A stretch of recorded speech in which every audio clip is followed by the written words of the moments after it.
Hello, my name's Kevin Withey. I teach 3rd and 4th grade at North Branch Elementary School in North Branch. I've been teaching for about 25 years. In the last 16 or so, I've been teaching science and social studies as part of a looping team with 3 other teachers. One of my favorite things about teaching is our program and my teammates. Our setup might require a little explanation, and it might also explain why we are so intent on cross-curricular projects like this one. We're not departmentalized like high school or middle school teams. There are 2 of us in the room with our kids at the same time. So in other words, I assist in the classroom when the kids are learning about language arts and math. I just take over the helm when it's time for science and social studies. So it's a very normal thing for our kids to see one subject connected to another. And it's a nice transition for us because we're a part of the class when the other subjects are being taught. Another thing about our team that might explain some of the optional aspects of our lessons is that we have what most people refer to as the gifted and talented students in our class. Don't really like that term at all. We actually kind of boycott it. But we do also have inclusion, so we have all the special education students in our team as well. Point being, there are always things we're thinking about when we create our lessons. We want them to lend themselves to differentiation. We've run this program for 5th and 6th graders for a long time. And I don't mind saying it was extremely successful in the upper L, so now we're trying to get it started with the younger kids. Just wanted to point that stuff out because it might explain some of the wording in the lessons. Philosophy. In our class, we say we experience social studies. We use primary sources whenever possible. The kids really like reading and seeing them. And we use lots of stories and make connections to give what we are learning a purpose. We encourage kids to be independent learners. I know I can't teach them everything, but hopefully we can spark enough curiosity and excitement that they will explore the topics more on their own. So with that in mind, I try and do what I call self-motivating lessons to get the kids to explore more things. We encourage them to go home and teach family members about what they've learned in class and encourage family participation in our activities. My favorite science guy, Steve Spangler, says something that I think is really true. If we make it to the dinner table, we're winning. And if he ever hears this, I hope I got your quote right. I'll end this and get to the good stuff, but a little bit of the reasoning behind the lesson. 3rd graders have to write an essay for the first time, so it needs to be broken down for them. It's also very important that they truly understand what they're writing about and take stock in it. Hopefully these lessons will help fulfill those needs. Somebody out there is going to have to let me know because I won't be using this lesson next year. I'll be teaching 4th grade. So to the actual lesson,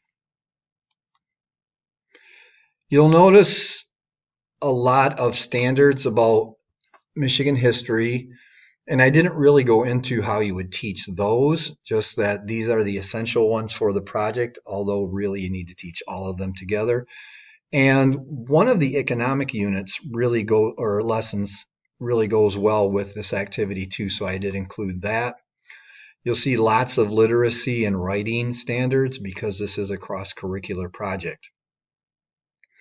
So the compelling question is a little wordy. Who or what is the most influential individual, group of individuals, or thing that has made a difference in the history of Michigan, and how might we honor their contributions? So first of all, we have to figure out who is important. I thought I would start the lesson by having the kids read an article by Mickey Lyons. And just a note, I do have a 3rd grade friendly version of the same article available here. I guess it's kind of your call. I use it with some of the kids that need it. It's nice for them to have a paper copy, and it is a little more 3rd grade friendly. But I do encourage the kids, and in class most of the time we will read the actual articles. And this just talks about Stevens T. Mason, and did you know he's buried under a statue in Detroit? So the kids really get into it, and they're really interested in it. But after the article, we do go down here and look at the author, Mickey Lyons. Talks about she's an historian and a storyteller, which is kind of what we do in class, we try to tell stories through history. So it's just kind of a cool little connection there. But after reading the article, we discuss, was he the most important person in the growth of Michigan and Michigan becoming a state? Have a discussion about that.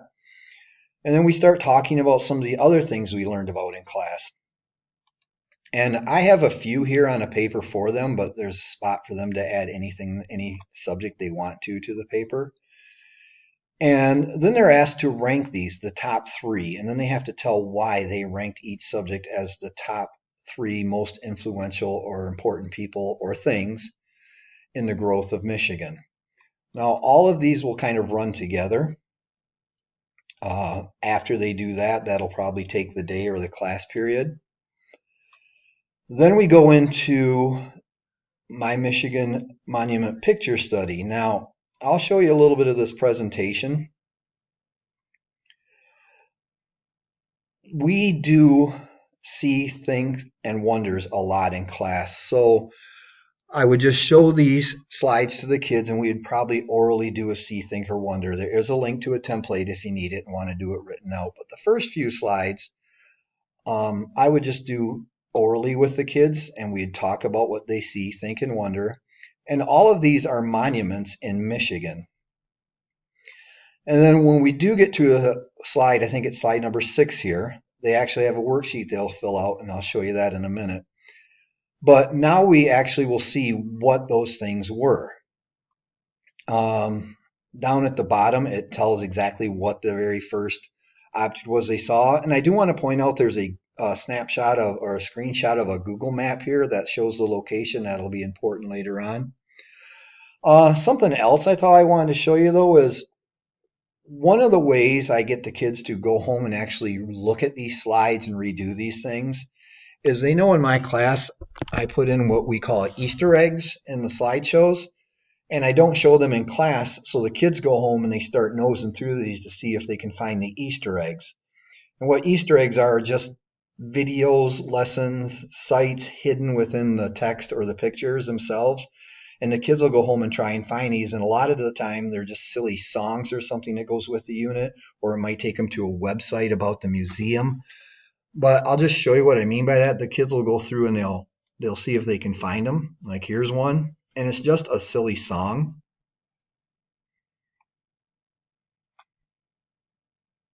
A for the axe you very well know, B for the bullies who use it just so, C for the chopping that makes the woods ring, D for the danger we always are in. And I won't subject you guys to that any longer, but it's just kind of a cool way I found. The kids will go home after the lesson, show their parents the slideshow, which is a nice way to communicate with the parents too. And they'll come back the next day and they'll sing part of the song, or they'll say, oh, I saw this on your website. But the Easter eggs are just kind of a way to really encourage the kids to kind of explore on their own. And this just goes through and talks about all the slides that they did a see, think, and wonder on, and actually explains what they are. And then we end it with this question here: who do you think maybe deserves a monument? And I'll take you back to the sheet now that accompanies the slideshow, which is this one right here. And the important part of that is there's a spot for them when they get to slide number 6. They can start saying, what is it? Where was it located? Why is it important? And the most important page to me is the back side, or the next page. It talks about the definition of a monument, but the kids talk about and discuss, what do all the monuments have in common? What were their differences? Why do you think it was placed where it was? So that's why the map was important. And the kind of end it all, this is the most important part. In the classroom, we establish a criteria. What makes something or someone monument worthy?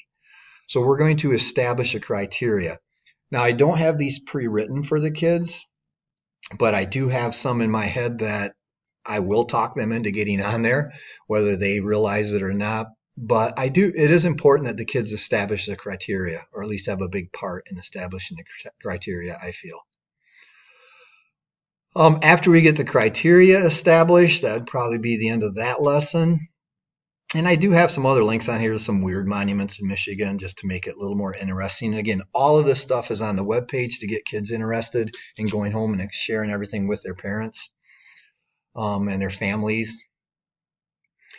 And then the next day, I would tell them I used their criteria.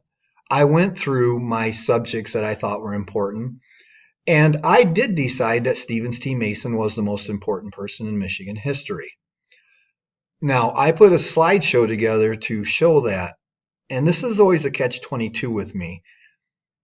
If I show them an example of what I want their final product to be, then I get a lot of them that look like that.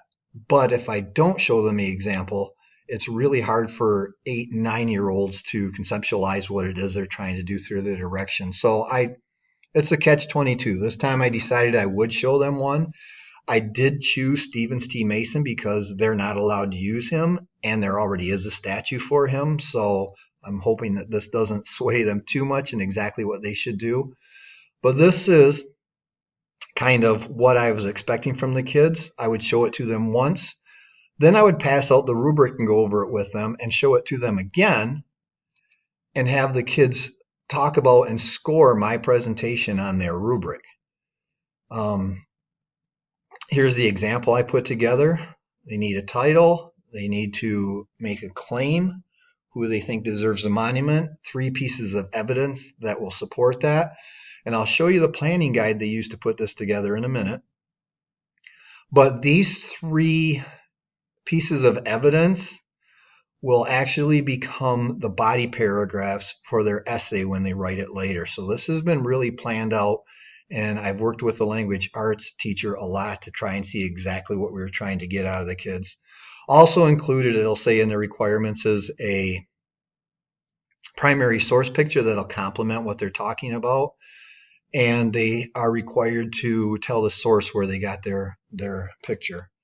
I'll go through and show you the rest of this now. So their second slide has to be evidence to show why that person or thing deserves a monument.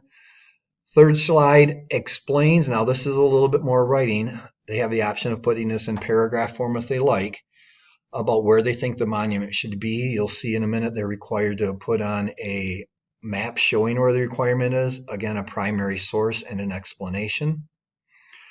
And the fourth, that could be the end of their slideshow. But talking about differentiation, you'll see in the rubric or in the planning guide, there's an option for a 4th slide. They can explain what the monument would look like, draw a picture of it, include it in there, blah, blah, blah. And it's not so much what I did that's important, but that goes to the differentiation, because in their planning guide, I went past it, in their planning guide,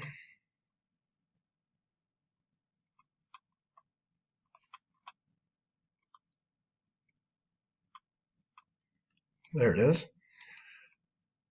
That 4th slide is listed as optional. Now here's the planning guide I would pass out after the kids have seen my sample presentation. Probably show it to them again. We'd break it down a little bit. They would see that this is what I did on slide 1. This is what I did on slide 2. Now on slide 2 in their planning guide, there's also a spot for them to actually write out what they're going to put on their slideshow. And these 3 pieces of evidence, like I said before, will become the body paragraphs of their essay later. So it's important that they put the source where they got their evidence, and one of the requirements is they have to have at least 2 sources. Another thing I stress a lot with them is intentional vocabulary when they're doing informational writing. So I'm reminding them to put some intentional vocabulary in there, remind them to put a picture in there, count their intentional vocabulary words. Slide 3, again, where the monument's being built. They can put it in paragraph form if they like. They can do a bit of writing, or they can just bullet point it. That really doesn't matter to me. Same requirements, primary source artifact, explain where it came from, a map where the proposed location is. And this one's a little bit different. It doesn't have the sources on it, but if they just follow what it says here, they'll basically be doing an opinion paragraph or bulleted points about it, tells them what to put in here. And again, that could be the end of it. And at the bottom, it says optional but highly recommended. This is what you saw on my 4th slide. And because of our program and our team, I would go through and tell certain kids they are required to do these. Now, I might tell Bobby he's required to do 1 and 2, so I would check off 1 and 2 on his. I might tell Travis he's required to do all 4. So by putting this as optional but highly recommended, it just makes it a way to really push those kids to do it. And you would be surprised at how many of the kids that I don't require it for will still try to do this part. So it's just a really cool way to get the kids to really push themselves. All right, I'll speed up a little bit. So once they have that planning guide all set up, then they will actually start creating their slideshow. I would give them lots of time and practice to work on it. I would have them do check-ins using a rubric, which I'll show you in a second. And a little bit playing this by ear. I'm guessing 3 class periods to get this done. Some kids will need more time. Some of the students will go off and work with the special education teacher who is one of the 4 teachers in our team and maybe get a little extra help. But that'll be it for the social studies portion of their project. The rubric I used to grade it looks like this. Now the top part, we do 5 non-negotiables whenever we do a piece of writing or anything that's going to be handed in. These don't necessarily social studies specific or this project specific, but things that they should always check before they hand something in. And it's intentional that it's a yes or a no question. They can't just put a check mark by it. I know they can still just write yes or no there, but at least maybe it holds them a little more accountable for what they write there. So that's just something that I add into any project that they're going to be doing or any important item they're going to hand in. Here's the rubric I'll actually grade their content and their slideshow on. I like doing something similar to, I guess this is like a 1-point rubric. With the younger kids, it's just nice because it can be more of a fluid document. The kids can get their slideshow done. They'll have a copy of this rubric. I don't think I mentioned that when we first started the project. So they'll have this to look at. And then they'll bring me the rubric and they'll show me their slideshow. We'll work on this, things they can improve, things that are great. Take it back and work on it some more. Again, that's kind of why I like this rubric, because it lends itself to being a more of a work and project rubric than just a final score rubric. So that's how I would grade them on their social studies portion, their presentation.